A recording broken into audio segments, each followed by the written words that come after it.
Bye.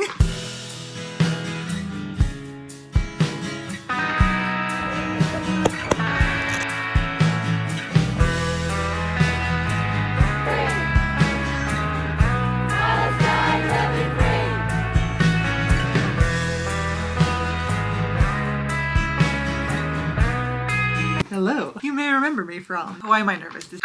I've been feeling like an itch to yap, and I'm just pulling off the band-aid, and we're here. Take a seat, like relax. I feel like I will be yapping for some time today, so you might want to settle in or leave if that's not your thing. Like, that's fine too. Before we get started, because you will probably, I mean, many of you won't watch this to the end because, as I've said, I will be yapping like hardcore. There is a link in the description to a fundraiser for a friend of mine who's trying to get out of Gaza. And if whatever you can do, if not donate, if you can share that link, that would be greatly appreciative. Anyway, back to goofiness. Well, okay, we'll start here. I've been itching to make a little chatty video for the last while, mostly because I've been fairly alone in the last 2 months, and we'll get into why in a second. But the other day, I don't know, do I believe in signs? Who's to say? But the other day I had this like funny morning where I woke up like for some reason just really thinking about how I wanted to like make a silly, relaxed little yappy video. Got back into bed, like opened my email app on my phone and saw that I'd gotten an email from a woman who used to watch my videos, and her email was really sweet and very much like, your videos were so nice, yada yada. I was like, that's so weird that I was just thinking about making videos, and I got this very like affirming email. My mom had been away in Germany and she came back that afternoon and she'd gotten everyone like chocolates, but obviously I'm vegan. I'm veganish. I'm vegan like adjacent for sure. My mom came back with like, she bought it in the airport, like a little tripod for my phone. I don't know, it was just a funny day where I was like, I feel like the universe is telling me to throw my hat back in the ring. So here I am with my tiny little cup. I guess the real reason I want to yap on the internet for who knows how long and who knows in what context is that I felt a desire to like refresh my energy. I don't know if you ever get this, but sometimes it's like in life we like build up all these things and it's like you have loads of tabs open like on your like laptop computer, and you just have this like desire to like delete all the tabs and just feel refreshed, like refresh to factory settings, like feel your own energy, your own spirit kind of. I've been having a very complicated year, but a very good year. I moved to a really beautiful apartment in a really beautiful city. My health has been better than ever. I may make something about that at some point because I'm not gonna open that can of worms today because we'll be here for fucking ever. I made some really lovely friends. I've been, you know, just trying to work out what I'm doing, and it's been lovely, but also a little frantic, a little complicated for a bunch of reasons. And then 2 months ago I got COVID and then pneumonia, which is fine, like I'm gonna be totally fine, but it's just normal with pneumonia that you have to like, it takes you forever to get over it. So I've been back in my parents' house. They've been taking beautiful care of me. My brother's been taking really nice care of me. It's been very sweet, but I have been back in bed and I feel like I haven't taken a complete break in like the most deep grounded like breaky break sense of the word in like many years. I wasn't trying to make anything. I wasn't trying to think about making something, if that even makes sense. Like I wasn't, and the other thing I wasn't trying to do was like self-improve in any way. I feel like in the past whenever I got sick I'd be like, let this be a lesson to me, and then I'd like put myself on a regime. And this pneumonia, I literally was just like, my only job is to rest. And I guess it just gave me loads of time to kind of think, but not very, this is a weird word to say. I feel like I'm always thinking. If we've ever watched my videos before, we know she's a thinker. But it was like this very passive thinking where I went days just like watching, like rewatching The L Word, like truly not asking myself to have any profound realization. And then kind of things over the course of the 2 months kind of started turning over in my mind. This is such a... I do think there's interesting things that I'm getting to, but I have to provide so much context. The main kind of shift or like thought that I'm having right now, the major theme I feel like of this video and also this like period of my life is just lighten up. Like lighten up will be the title. Maybe it will be the title because I feel like I've been taking a lot of things really seriously. I want to be sillier with stuff, and I also think that like I think there was a time when I was so online that I needed to delete it entirely, and I did. Like I didn't even in 2023 I did a weird little experiment with myself wherein I like was like, I'm not going to watch television for a year, I'm not going to watch YouTube videos, I'm not going to listen to podcasts, and I'm not going to listen to music. Not going to listen to music. It was like I took wellness to like full Protestant, like full, I took wellness culture back to its Puritan roots in like the most intense way. I talked about it in my Artist Way series, so that I made with Veronica, which you can look at. And it was a really interesting experiment because what I realized was it did like definitely expand my ability to like read and focus and sit in silence and be present. And I had these like really amazing moments where I would like be just like having a very tired, like restful day, but I wouldn't be able to turn to entertainment. So I would like literally just do nothing. Like I remember I had this one afternoon where I was like sitting and like looking at my window and there was like a roof beside my window and I literally just watched like a gecko move around for like an hour. And it was very like, it felt very much like childhood, like the kind of stillness. Yeah, but it also, there was something very unhinged about it because it was so, I took away a lot of the things that I use for fun as well as like I don't know, I wasn't seeing funny TikTok videos or any of this stuff. And I feel like what I came out of that year with was like I was so glad to have been cleansed of my old entertainment habits, because I think I was using the internet for entertainment and distraction, but mostly in the form of content that seemed as though it was enriching me. So it was a kind of a like weird space to be stuck in because it was making me very like obsessed with self-improvement, because I went there in the addictive way that we all use like entertainment and social media. But then when I went there, what I was getting wasn't like comfort and levity, it was like more seriousness, if that makes sense. So then I guess this year I've been going back to the internet, but in a very like 2013 2014 way, where I'm really trying to only use it for things that are legitimately silly and fun. To put it in Mitski terms, I have retired from SAD and I have a new career in meme, which kind of brings me to why I'm like here, I think, because, well, okay. Oh, a text.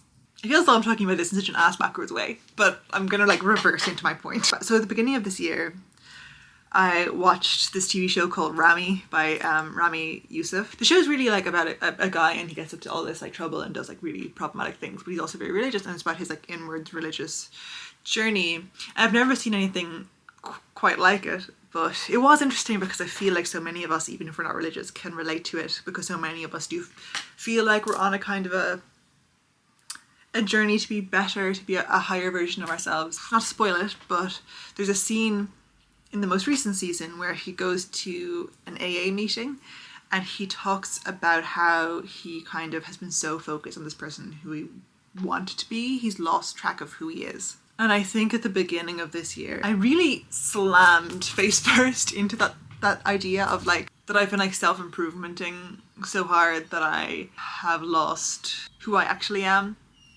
Or like who I don't even like pay attention to who I actually am and how I behave and who I am in this moment, because everything is so focused on like the higher self that I'm working to be. I made this like Substack post that was like, I think the title was like, my New Year's resolution is to be worse, because I was just like, this is bonkers. I can't be doing this anymore. I'm quitting the self-improvement grind. It's just, I gotta take a break. It's all too much. And I've been coming back to that this summer because I think at Christmas I really thought about that idea from like the point of view of like me trying to make myself able-bodied on one level, and on another level like make myself like super zen and like listen to all these like self-help psychology podcasts and like be the most perfect mindful girl and like all these kind of things, eat the right things, communicate the perfect way. A really funny thing as well about the last 6 months that I'm not going to be able to articulate is that I have been like haunted, like pursued, like harassed by the book The Body Keeps the Score for the past 10 years. Like I am so aware that if I like, I'm not acting with integrity, if I like betray my inner sense of self or whatever the fuck, that I will get sick, because my health is kind of like, you know, a little temperamental, shall we say. I always felt like I had to be like almost like pure, like I could be like fun, but like I just had to be so like authenticity, so like not self-betrayal, so like not people pleaser, so whatever, like telling the truth, all this kind of stuff. And I like listen to like that podcast with Martha Beck, who like, I don't know, there's this woman, she's like kind of famous, and she wrote a book about how she had all these chronic illnesses and then she just stopped lying like radically. Like she didn't even tell white lies, like she just completely stopped lying and like lost all of her friends, but then like created this new life and all of her health problems went away. And like I was just always internalizing stuff like that. And then this year I've just gotten so much well, pre-pneumonia, with just medicine, like just with science. In a weird way, it's given me this freedom to just be a person, kind of, because I don't feel like I have this like tiger chomping at my ankles being like, if you do something and you're not sure if it's right for you and you end up, and this is actually the first stage of you betraying yourself in some way, like betraying your truth, I'll eat you. Do you know what I'm saying? Like I will make your chronic illness worse. You will not get well because the body keeps the score and you're being a big liar.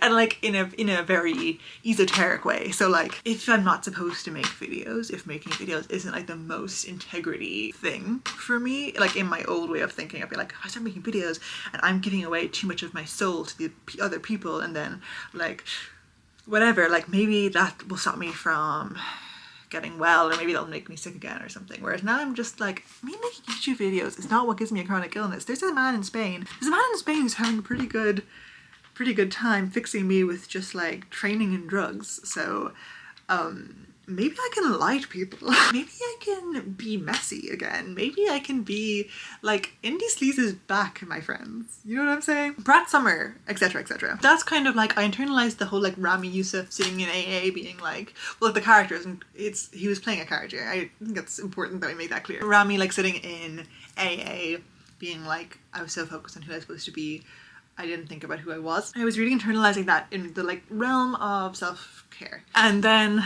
more recently, like in the last month, I've realized it's also true in every other realm. Like I was talking to my friend about this yesterday. Having moved, I feel like I felt very unmoored in myself, and I think that's why I want to make videos again, because when I'm I feel like talking out loud, yapping like this, it's very like therapeutic. And what I've realized is I more want to make videos for the joy of making them and the catharsis of making them, rather than like me wanting the videos to like exist. I was talking to my friend anyway, and I was talking about how, I guess what I've been realizing is like one of the main reasons I stopped making videos is because I wanted to direct the energy I was putting into making like internet-y stuff for fun into making creative work for the real world. So like writing a novel or making a film that I might, like a short film, just like send to film festivals and start working on my like film portfolio and things like that, instead of making like YouTube stuff. And what I've kind of realized last month is I think that making videos is actually, it would be energy giving, because I kind of feel like in life it's like you have to keep energy flowing through you. Not energy like energy to do stuff like in the physical medical sense, but like in the more like vibe sense. I feel like you have to keep things kind of coming through you. This is very like Julia Cameron artist way kind of thinking. But I think it's really true, and I felt very like blocked in the last few months. I think because I just wasn't, there was things going in, but nothing was coming out in like a natural way, because I wasn't like talking to any of my like friends who have the same like esoteric brains as me, and I wasn't journaling that much, and whatever. And I think I've just realized that like having low stakes creativity of like just talking to a camera and being on YouTube and like having friends on YouTube and like the community, which I really miss, I think will actually give me energy to like write and stuff, rather than be like an either or. But what I realized as well is like part of the reason that I stopped making YouTube videos so as to write wasn't because of the time. It was because my understanding of the kind of person who makes YouTube videos and the kind of person who writes like serious novels or whatever, I was like, that's two different people. And it was almost like I wanted to like keep a reputation or like create a reputation that was more respectable and more like, I'm a serious art guy. You know what I mean? Like I was like, if I'm going to like try and be a novelist and get people to like and think of myself that way, I have to like do the whole bit. And being like a zany internet guy kind of contradicted that idea for me. Even being like a filmmaker in like an Agnes Varda kind of sense, I was like, I can't be that and also be on the internet being like bada bing bada boom. What I've realized is that is bonkers. Specifically because of this book, which I have read a bazillion times. If you're watching this video, I may have changed my channel name to Moonbathing. I don't know if I'm going to do it yet, but I may have. And if I have, I'm going to explain to you why. At 16, Sabina took moon baths, first of all because everyone else took sun baths, and second, she admitted, because she'd been told it was dangerous. The effect of moon baths was unknown, but it was intimated that it might be the opposite of the sun's effect. She understood why it angered her when people spoke of life as one life, so this was the effect of the moon. This is all like basically what she learned while she was taking the moon bath. She understood why it angered her when people spoke of life as one life. She became certain of a myriad lives within herself. Her sense of time altered. She felt acutely and with grief the shortness of life's physical span. Death was terrifyingly near, and the journey towards it vertiginous, but only when she considered the lives around her, accepting their timetables, clocks, measurements. Everything they did constricted time. They spoke of one birth, one childhood, one adolescence, one romance, one marriage, one maturity, one aging, one death, and then transmitted the monotonous cycle to their children. But Sabina, activated by the moon rays, felt germinating in her the power to extend time in the ramifications of a myriad lives and loves, to expand the journey to infinity, taking immense and luxurious detours as the courtesan depositor of multiple desires. Damn. What happens is the main character discovers that she kind of has this revelation that like within each person is many, many people. And I think that is why I'm referring to, like, just in my head, the next period of my creativity as a whole as moonbathing. So like moonbathing as a reference that scene in the Anais Nin book, meaning that we are many, many, many people with many, many births and deaths and lives within our life. And if we are many, many people, we're also actually many, many creative people. And therefore we are allowed to contradict ourselves and just create things, even if they don't match some of the other things we're doing or making in tone. Do you know what I'm saying? As a writer, I want to like someday like be having Sherry with Deborah Levy. Do you know what I'm saying? Like talking about Simone de Beauvoir and like being erudite and wearing my hair in like a really sophisticated updo. But as a internet dude, I want to like befriend the guys on I'm Grand Ma'am. Do you know what I'm saying? I want to be like hanging out in the comments. I want to make more lifelong friends with like genuinely the weirdest people I've ever known. I would say like a pretty high proportion of my friends are people I've met through YouTube, and they are all just fabulously bizarre. And I think they bring that out of me, and I think it's just wonderful. So I think moonbathing, I'm letting myself be, I'm just going to try not to be like holding myself back. I'm going to try not to be focused on who I should be, or who I want to be, or who I think I should be, like working myself into becoming, and just be like, and just try to like peel it back and kind of like just get back in touch with my own energy as it just is, through talking to a camera, which is how I've always done it, baby, and it's never failed me yet. Good evening. I'm finishing this video from my bed. I just wrote some notes on my phone of how I want to wrap this up. So I'm just going to do some closing thoughts. I think what I'm trying to say is this. I think I've gotten into a bad habit of judging my creative impulses so harshly that I end up doing less overall. I'm someone who is always itching to make something, but I tried to aim a bit higher, I think, or I kind of started to give myself permission to aim a bit higher or to like challenge myself more with what I'm making, which is a good thing. But I made the mistake of attempting to make my work better by subtracting things instead of just doing what I want without judgment and being proud of all of it. I think it's funny as well because I've really noticed that like in a lot of facets of life I think my go-to is to subtract things rather than add them. Like when I'm trying to improve my health, I always cut something out. It's been something I'm trying to like change and like to be someone who adds things instead of just subtracts them, because I think like when it comes to my like no technology year in 23, I think that was me like really discovering that I was like subtracting too close to the sun, and I need to start like not being so like, that's bad, instead just like adding more fun things. I watched some old videos of mine on this channel very recently, and I was like, wait, these are kind of good. And I was so shocked because I'd built this narrative that they were really bad and that I should delete the channel and everything. And it's a mindset that holds me back in every single one of my interests, this desire to completely disavow anything I've made even like a month before. And I don't know. It's also just like a lack of confidence problem, which is so embarrassing. Like, ugh, having a lack of confidence in 2024, it's a bit passé, isn't it? Like in April and May of this year, I wrote a whole first draft of a novel. And everything in me wants to just leave it and not edit it and not show it to anyone or see if I can make it into something finished. Because I think there's something in me that thinks I'll be safe from criticism if I simply reject everything I do as not good enough, or that rejecting the things I make as not good enough will make me make better things, maybe. But actually, I just think it's sort of killing my spirit. And I get that it's a fine line. You know, it's good to have standards or whatever. But I think I want to just be really non-judgmental with myself and really playful for a while. And I do feel like this channel could be a fun place for that.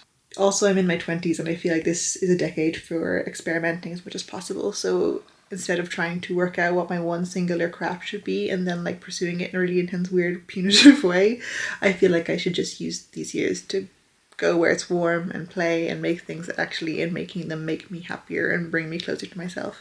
I've talked your ears off in this video, but that's kind of what's been rattling around my head. And this was a lot of fun to make. And especially earlier when I was yapping away, I do feel like I often write my thoughts, but actually speaking them is really fun. But on a final note, do check out that link in the description. You can find out more information about Ala and Ahmed and their family on my Instagram. I've been making reels about the fundraiser and about what they need. So even if you could just go to my Instagram and like share one of the reels I've made for them to your story, we could get more donations that way and help them get out of Gaza and survive the genocide. So yeah, thank you so much. This was a blast. Thanks for coming over.